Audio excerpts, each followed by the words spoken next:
Hey guys, how you doing? So I got to thinking, you need a little bit more than just knowledge to succeed. You of course need action. Now, what's interesting about the Abrahamic traditions is they're pretty passive. You just submit.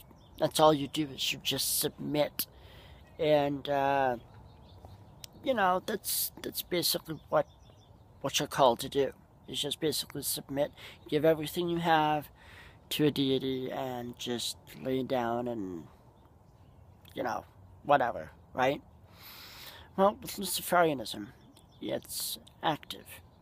It's the active principle. Of course, people like to relax, and it's good to relax at times. But with Luciferianism, it's more of recognizing how virtue and vice are complementaries. You can take any tool, whether it's a physical tool like a hammer or a mental tool like a concept. And you can use the concept for good or you can use it for bad. Uh, you know, right? You might have a concept like, what's a good concept? Okay, I can use courage, right? Let's use the concept of courage. If you don't have enough courage, it's cowardice, and it's a vice. If you have too much courage, it can become foolhardiness, and you can still get hurt with that. So, it's about knowing the right amount of whatever tool that you're using. And most people don't do that. Most people are passively waiting for permission from some so-called authority figure. But in reality, the only person who has authority over you is you. You are your own authority. That's reality. Somebody doesn't, can't handle that? Sorry. It's like saying the sky is blue. I mean, can you not handle that the sky is blue? I mean, come on. Uh, you know, sadly, most people are just so brainwashed that they don't even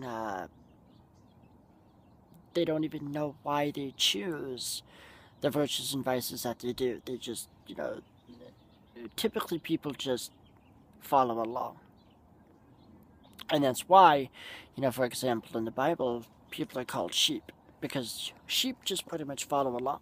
Sheep don't really do much independently. They just kind of look around and see what all the other sheep are doing. Um, so that's sadly on how a lot of people are. And you can't really blame them. It is what it is. You have to accept that to a great degree. If you find someone who is an individual, who's individualistic, then great. But for the most part, people, especially people who follow the Abrahamic traditions, they tend to be pretty passive um, in regards to self-knowledge or really success or anything like that.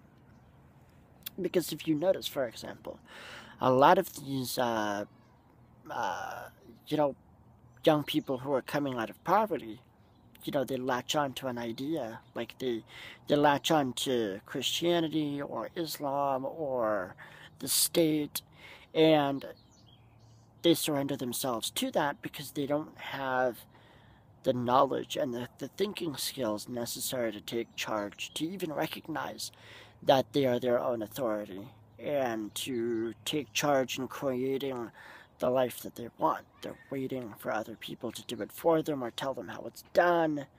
And it really makes no sense because they can literally wait their entire life um, for permission when they don't need it at all.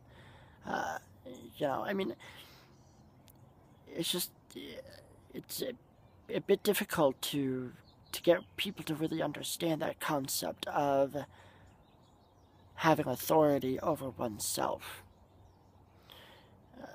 Because too many people, people say, well, wait a minute, don't cops, for example, have authority over you? No, they don't. they have power, they have guns, they have violence, they have magical pieces of paper that say that they can, murder you if they feel threatened. They don't have the authority over you. I mean, that's just ridiculous. They have power. Power and authority are two very different concepts. Again, most people don't think about these kinds of things. If you do, feel free to comment, let me know, and have a great day.